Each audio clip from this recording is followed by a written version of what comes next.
All right, listen up. I am not going to waste your time. Let's get straight to the point. I'm going to show you exactly what an 8-figure event looks like. So let me go ahead and give you the headline numbers. 10.8 million in revenue from a single event, and that came from $761,000 in ad spend. It was about a 30-day promo cycle, and this was back in April 2025. So yeah, I guess almost a year ago at this point. So in this video, I'm gonna give you the intimate details that no one else in the space will share. But I will be honest with you, this is about 20% of the picture. The other 80% of the picture is reserved for our enterprise clients at consulting.com. So yeah, long story short, shout out to all of our quantum clients. Of course, you know a lot of the more intimate details. But regardless, with that being said, this video should still give you a clear idea of what an 8-figure event looks like. The remaining 80%, the nitty gritty, the granular details, the exact scripts, the exact conversion rates. As I said, that's what we reserve for our quantum clients. We actually did the full breakdown of this at the Manor Mastermind in London back in June of 2025. And of course, our incredible clients have been implementing it ever since. People such as Sebastian and John have literally used this information to make, no word of an exaggeration, multi-millions of dollars. So with that being said, let's get into it. Just a heads up, what I did with this presentation is I took the 400 slide debrief that we gave to our quantum clients, and I basically just threw it all in a Miro board. You can also find that Miro board in the description of this video for free. There's no opt-in or anything like that. As mentioned, a lot of this has been redacted just out of respect to our clients. Of course, you know, there's a lot of stuff that is only for their eyes to see. But anyways, with that being said, I will get my team to throw up some of the Miro boards. So that way, as I'm speaking through certain aspects of the event, we'll have the Miro board side by side and you can get a visual representation of it. All right, where do we start? So before we go into all the sexy stuff, you know, the ads, the content, the sales, the automation, I basically need to start off by walking you through the foundation that we usually build before pretty much any of this can happen. So the first thing we do before anything else is build out our projection model. Okay, we basically need to understand, does the math work? Now, of course, we sit in a very privileged position because we've run so many events in the past. We've been doing this for years. We have so much data. So what we do is we pull the data from the previous event that we've run. Now, this includes historical cost per lead, historical cost per MQLA. By the way, that means a marketing qualified lead A, meaning someone who's like a very qualified lead, basically. So not someone who's just opting in for a freebie. And we also have historical conversion rates at every stage of the funnel. Also, we know the conversion rate for MQLA, B, C, and D leads. So we basically take all of that data and we build our projection model. Basically, we map out different scenarios. If cost per lead comes in at X and we convert at 1%, here's what revenue would look like. If cost per lead comes in a bit higher, but we also convert at 1.5, here's what that would look like. And we basically just run through all these different scenarios. So that way we can see the range of outcomes before we actually spend any money. Then once we have that, we basically look at our ad budget and we say, all right, so based on what we're planning to spend and based on historically what we've seen in terms of cost per lead and conversion rates, here's roughly how many leads we should generate. Here's how many of those should convert. And then here's what that means in terms of revenue. So in general, we are never in a position where we're trying to guess, okay? It is a projection based on real data from events that we've already run. And basically this projection model sits inside of our project management board. This board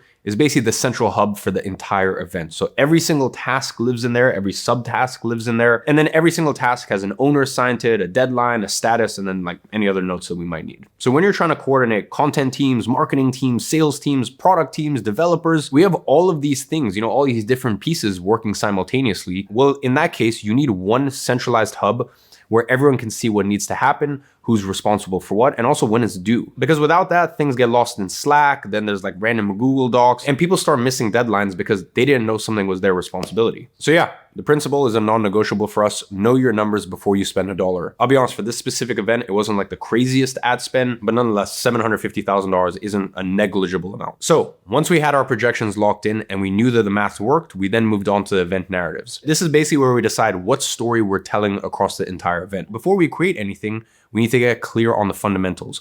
What is the campaign objective? What are we trying to get people to believe? What action do we want them to take by the end? And what limiting beliefs do we need to overcome? Now, once we are clear on that, every piece of content leading up to the event exists to serve that objective. Now, the way we plan this out is we use something called the launch narrative canvas. This is a subsection within the project management board that I mentioned earlier. Basically, it's a template that forces us to map out the story before we produce anything. Because without intention, we wouldn't really be able to shift the audience's beliefs in a way that warms them up and primes them to buy. Now, we start this process around 4 weeks before we begin lead capture. So me and my product team will work side by side and basically script out all of the videos for those 4 weeks, where basically we run narrative-driven content on YouTube and Instagram. During this phase, we're not pitching anything, okay? We're not asking anyone to register. We're not even mentioning the event yet. All we are doing is breaking beliefs, instilling beliefs, and getting people thinking a certain way before they ever see the offer. Once again, not to collect leads, but simply to prime the audience into thinking a certain way. So that way, when you actually start lead capture, it doesn't feel like a pitch or something that's coming out of the blue, okay? It feels like perfect timing because you've been planting seeds for the 4 weeks prior. Now, you might be wondering, what exactly are these narratives in the launch narrative canvas that you need to follow? There are things in there that I'll be honest, I'm just never gonna share publicly. So yeah, if you're one of our quantum clients, you know what I'm talking about, but anyways, let's move on. I will try to address some of this, okay? There are certain narratives that it does need to achieve. First, they need to believe in the model. They need to clearly understand that the thing you're teaching actually works, that it's real, that other people have done it, and the results are undeniable. Your narratives need to establish that proof through case studies, demonstrations, and logic. Second, they need to believe in themselves, okay? Look, it's one thing to believe that the model works. It's another thing to believe that they can actually make it work themselves. And a lot of people think, okay, cool. But that's not for me. I don't have the time. I don't have the skills. I'm not like these other people. These are all limiting beliefs that stop them from believing in themselves. So your narratives need to overcome those limiting beliefs. And you do that by showing people just like them, people who start with the same doubts and were still able to make it work. Or you would talk about something that would make them not have to rely entirely on themselves. So for example, in this specific event, we introduced the concept of AI. And I'll also break that down further when we talk about the offer in just a second. But the third one is they need to believe in us. So they might believe in the model, they might believe that they can do it, but they still need to trust that you are the one to guide them. And then fourth, they need to believe it can work for their specific situation, okay? This is about their unique circumstances. People are funny. They're probably thinking, okay, maybe it works for other people, but I'm in a different country, or I'm in a different industry, or I have kids, or I have a full-time job, okay? Whatever their situation is, they need to believe that despite those circumstances, this will still work for them. And your narratives need to address these specific situations so that way they can't convince themselves that they are the exception. All four of these beliefs need to be present for someone to buy. If even one of them is missing, they won't take action. So, when we build our narrative strategy, we check every piece of content against these four pillars. Does our content make them believe the model works? Does it make them believe that they can do it themselves? Does it make them trust you? And does it make them believe that it works for their specific situation? When you approach your narrative strategy this way, your content compounds over time. Each piece of content builds on the last, and by the time you open the car, your audience has already been through a complete belief shift. Now, in terms of how we structure the offer itself, this is where you cut through the noise in the market. Listen, the info market is quite stale at the moment, okay? Everyone's screaming about their coaching program, their mentorship. It's just, people are just very cookie cutter and unoriginal, if I'm being honest, okay? People in our industry can be a bit lazy, a bit cookie cutter, a bit vanilla. Like, it's just, some of the offers are very uninspiring. And you need to understand, if you're just another voice saying the same thing, it's very likely you get drowned out. What cuts through is your unique mechanism, okay? Now for this event, our unique mechanism was digital products plus AI. We refer to it as digital products 2.0. Now, digital products have been around for years, even decades, okay? Everyone knows that you can sell programs, ebooks, templates. That's nothing new, okay? But we took that existing concept and we layered AI on top of it. That became our unique mechanism, digital products 2.0. It's familiar enough that people understand it, but different enough that it cuts through the noise. You need to understand you don't always have to invent something completely new. Sometimes you take something that already exists and add a layer that makes it distinct. And that layer becomes your edge. But you need to understand your offer isn't gonna fly off the shelves just because the mechanism is compelling. The offer itself needs to preemptively neutralize limiting beliefs that your unique mechanism creates. And this is very important. You need to understand this, okay? When you present your unique mechanism to the market, people start building limiting beliefs around it. They think, okay, that's cool, but I can't do that because of X, Y, and Z. So you need to understand, if you don't address those beliefs in the offer itself, they won't buy. It's as simple as that. Now for this event, we knew people were gonna have specific limiting beliefs, okay? People always do. So you need to build your offer to neutralize every single one of them. Now, the limiting beliefs that came up with this offer were, I don't have any expertise. I don't know what product to create. That was one of them. Second was, I don't know how to get customers. Okay, I don't understand marketing. The third was, how do I actually fulfill and deliver this product? And the fourth is, I don't want to show my face. So in order to solve these limiting beliefs, you need to make the audience run out of reasons to say no. Each component of your offer should directly solve one of these limiting beliefs. And one thing that I always tell my clients is you are not in the business of information. You are in the business of transformation. And you need to understand there are so many ways that you can get your customer or your clients a transformation. Listen, it could be through a standard info product. It could be through coaching, but it could also be through done-for-you services or through software. Now for this event, we leaned heavily into software. So here is the thinking about how we solved each one of these limiting beliefs. So the first limiting belief is I don't have any expertise and I don't know what product to create. So we built a software called Synthesize AI. My internal developing team coded, built, and prompted this from the ground up. It creates a digital product for you, okay? So it develops and validates profitable digital products from zero, even if they have no niche or previous expertise. Next limiting belief is I don't know how to get customers and I don't know marketing. So what we did is we gave them two low effort solutions. The first is a tool called Ghostwriter. Now, I personally spend almost $1 million a year in order to license this for our monetized clients. It's super sick. It creates all of their marketing assets. So the ads, YouTube scripts, VSLs, landing page, everything. And in fact, it even works in over 9 languages. Second is the WAP Marketplace. As you may or may not know, I wrote a massive check to become a co-owner of WAP. By the way, just a heads up, any of you guys who are processing on WAP, we have rolled out the $1 million and the $10 million plaques. That is a $10 million plaque right there. We're still deciding what to do with $100 million plaques. So please reach out to your account manager if you've processed over $1 million or 10 million on WAP, and we will get those plaques sent out to you free of charge, our gift to you. Now, currently at WAP, we process about $200 million a month in payments, and millions of that come directly from the marketplace. So what we did in our offer is we gave them premium discoverability on the marketplace, so that way they could get eyeballs and sales without running ads or doing any complicated stuff that would be too much of a roadblock for beginners. Now, I understand the premium marketplace might be a little unrelatable because like not everyone can literally change the homepage of WAP just to like accommodate for their offer. I understand that's a very like niche case, but hopefully these things are getting you to start to, think outside the box. Now, the next limiting belief is how do I actually fulfill and deliver this product? Once again, WAP solves this as well. WAP is the payment provider, hosting platform, and delivery system all in one. And the beauty of it is it's free. Okay, we work off of a performance model. So they don't need to spend an extra $30 or $100 a month on another platform. Once again, this was a very easy limiting belief to break because I'm a co-owner. So they have extra benefits, okay? It does everything they need and there's no additional cost. Now, the last limiting belief is I don't want to show my face. And this one gets solved by the combination of everything together, okay? AI creates the product, so that way they don't need to be an expert or an authority figure. WAP handles fulfillment and distribution, so that way they don't need to build a personal brand or be on camera. So with all of that being said, they can sell faceless digital products and still make sales. Now, beyond the core pillars, you also want to think about urgency and scarcity throughout the event. So for us, this means structuring bonuses that drop on specific days, creating real deadlines, giving people genuine reasons to act now. Now, once again, I'm not going to go into the specifics of that here, but it's always good to sprinkle these into your offer. So generally, the framework is relatively simple, okay?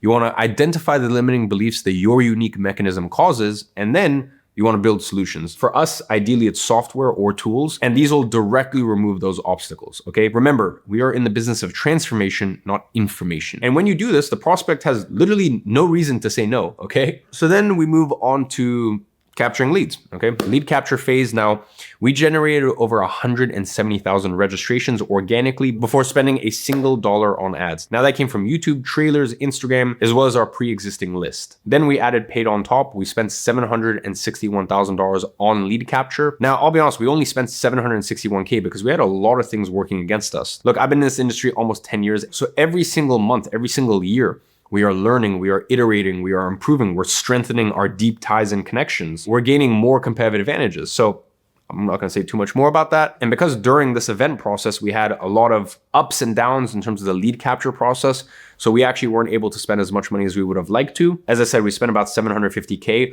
on this event and returning $10.8 million from that. And then from there on our next event, after implementing a lot of changes, we spent $4 million on our next event just on lead capture. That was the one later on in 2025. And once again, we broke the WAP records many times over. If you're one of our private clients, you already know what I'm talking about here.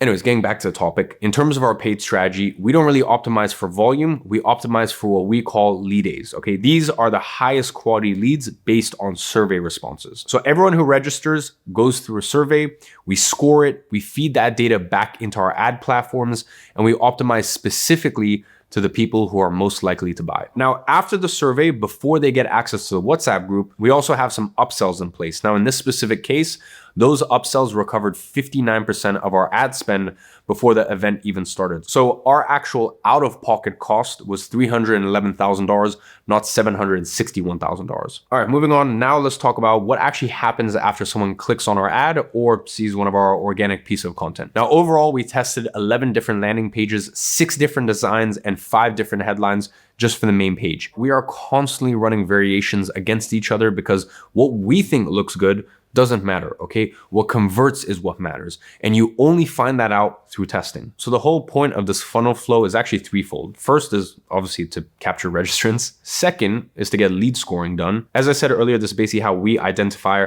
our highest quality leads and feed that data back to our ad platforms. So that way we can optimize for buyers, not just opt-ins. And third, we want to get them into the WhatsApp group. Now, this is critical. The WhatsApp group is where we send all of our event reminders, all of our pre-event content, all of the workbooks and the resources that prepare them before the event even starts. It's our direct communication channel. If they're not in the group, we lose the ability to stay in front of them leading up to the event. So getting them into that group isn't optional, it is essential. Now, we managed to get an 85% completion rate from opt-in all the way through to joining the WhatsApp group. And all of that is because of the system that we built. Now, let's talk about the whole event period, okay? Starting with the email marketing. I'm gonna be 100% honest with you. Email doesn't really work that well for us. It's not nearly as effective as WhatsApp. That said, we still use email during our events, so I thought it would be worth mentioning at least, or at least giving you a rough high-level breakdown. So before the event even starts, we send about 4 to 5 lead capture emails to our old list to get people to register. Once someone registered, they get a confirmation email immediately. As the event approaches, we send 2 reminder emails, 1 2 days out, 1 day out. Now, during the event, we're gonna send 2 emails per episode. We'll do 1 once we go live and then 1 after, showing what they missed. Then once the cart opens, we send 5 emails, 1 per day. And then as we approach cart close, we send 4 urgency emails, 72 hours, 48 hours, 24 hours, and 12 hours. And that's pretty much high level our email strategy. So if you want to see the full email flow and the breakdown, once again, I'll put that in the Miro board. So link is in the description and you can check it out there. Now, for each day of the event, we also prepare keynote presentations, okay? These are the actual presentations I delivered during the event days. And inside of them, I broke down how people can make money online with AI, exactly in line with the narratives that I mentioned earlier. Now, the challenge took place over the span of 5 days, and here was the overall structure. Day 1 is the new market opportunity. Day 2 is how to find winning digital products. Day 3 is accessing the new $1 billion untapped source of buyers. Day 4 is the untold story behind my $100 million track record. And day 5 was a secret guest speaker. Each day is different. Each day has a specific agenda, a purpose. It's not random. And here's the thing, for each of these keynotes, we also have a specific SOP in place, starting with a script. Now, the scripts are developed by myself and my CMO. Once the scripts are finalized, it moves to the product team. The product team will then take the script and transfer the script into the keynote. And by the way, this isn't a random process either. Okay, we follow a very specific framework here. And here's basically how it works. My product team creates 2 layers of instructions for every single slide. The first layer is basically just transferring it line by line into the speaker notes section of the keynote. And what that means is that every slide will have a specific speaker notes to drive home a specific point. The speaker notes are what I go through when going through the presentation live, okay, when the time comes. So that's the speaker notes. Next are the designer notes. This is basically where my product team will guide designers as to what they want the slide to look like, okay? Basically, it's like directions, okay, the instructions. They're gonna leave sticky notes on the keynote as a reference for the designers. These aren't vague suggestions like, oh, make it look good. They're precise directions, okay? What visuals to use, what emotion to convey, and what the audience should feel when they see it. Then, once that's done, my design team brings the slides to life, building out the visuals, the branding, the flow. After that, my product team will review the designs one last time before my CMO and I will then review everything. And through that process, the result is a presentation where every single detail has been carefully engineered. Every visual, every transition, every talking point. And that's just one small component of a much larger picture of why we are consistently able to do these 8-figure events. All right. So that is the event period. Next up, let's discuss basically how we open the cart during the event. All right. And this was actually an interesting one because this was the first time where we changed our approach compared to all the previous events that we ran. So day 1 was all about delivering value and getting them to understand the business model as a whole. There was no pitch on this day, but on day 2, towards the end of the keynote presentation, that is when we actually started pitching. We ran through all the steps of the process of how people can use AI to make money online using the model that we've been discussing all the way from the start of the 4 weeks before lead capture, and the unique mechanism that I mentioned earlier, which then sets up our offer as the obvious next step for them. But once again, you need to remember, none of this would have been possible without those narratives that I mentioned earlier. And that's why that narrative canvas is so important, because everything pulls from that one campaign objective all the way through to the actual pitch, where we overcome their objections with unique components of the offer. Here, we also outline what's included, and then we open up enrollments to monetize it. And that is when people can actually start purchasing. We drop the link at a specific point in the presentation, and the cart opens. Now, here's something important. Remember I spoke about how we actually changed our strategy for this event? Well, in previous events, we used to only pitch on episode 3, and then we would open the cart on episode 4. But for this 5-day challenge, we actually experimented with pitching and opening the cart on the same day, as well as earlier this time. This time we did it on episode 2. And this made a massive difference. Why? Because there is a huge drop off between episodes. A lot of people watch episode 1, but they don't come back for episode 2. Even fewer come back for episode 3, and so on. Meaning, if we wait until episode 3 or 4 to pitch, we've already lost a massive chunk of the audience who would have bought if they'd heard the pitch earlier. So by pitching on episode 2, we are pitching in front of more people. I mean, sounds simple enough, but those are the key insights that most business owners miss. And because we've run so many events and we've tested so many things, we have all this information. We just have so much data and learning lessons throughout the years. Anyways, moving on. We also have something very special at the end of each session. After the pitch on each episode, I'll host a 2 to 3 hour Q&A session with Jason Fladlin. And these sessions aren't just regular Q&As, by the way, okay? They're not just answering questions. These open sessions are also where we continue to pitch and also pre-handle objections in real time. Someone asks, will this work if I'm in Spain? We handle it. Someone asks, well, what if I don't have experience? We handle it. The point of these Q&A sessions is to pre-handle objections so that way people can get over their fears and concerns. So that way they can get closer and closer to saying yes and becoming clients of Monetize. Now, here's something else we did that moved the needle massively, which is our entire payment structure, because Monetize is hosted on WAP. Right now, our payments infrastructure is the best in the world. And I know this sounds biased because I'm a co-owner of WAP, but I can tell you right now, I've broken the WAP records twice. I've broken the WAP records consistently again and again. I stress test it. And I can tell you right now, even though I'm a co-owner of WAP, I'm also a client of it. I have stress tested the system more than you can imagine, okay? And listen, the beauty is when we open the cart, we have options like Split It, Sezzle, Afterpay, Klarna, and many more. And once again, on the Miro board, you should be able to see like all the percentages of how much payments we collected from what financing options and payment options and XYZ. Now, this was a game changer compared to our previous events where we didn't have any of these, okay? For example, for this specific event, Split It alone accounted for 32% of all payments. Yes, you heard that correct.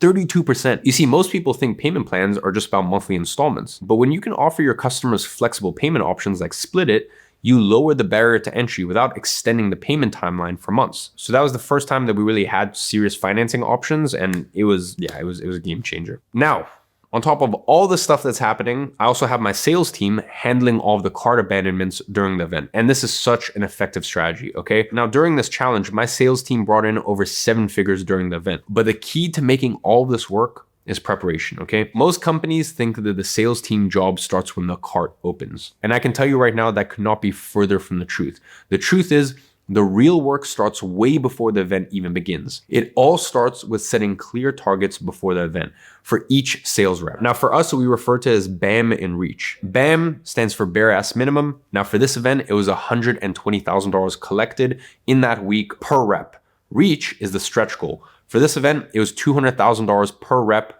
in that week. Now, these targets give the team something concrete to aim for and also let us forecast revenue accurately. With targets set, we then made sure everything was dialed in on the tech side. Smart views are configured in the CRM, email templates are ready, lead assignment rules are tested, everything is locked and loaded before cart opens. Because I can tell you from personal experience, after doing this so many times, if the preparation is done right, the execution becomes almost automatic. Now, with all the tech sort of foundation stuff done and dusted, the sales team basically then shifts into relationship building mode. We basically refer to this as the concierge service approach. But by the way, this isn't random outreach, okay?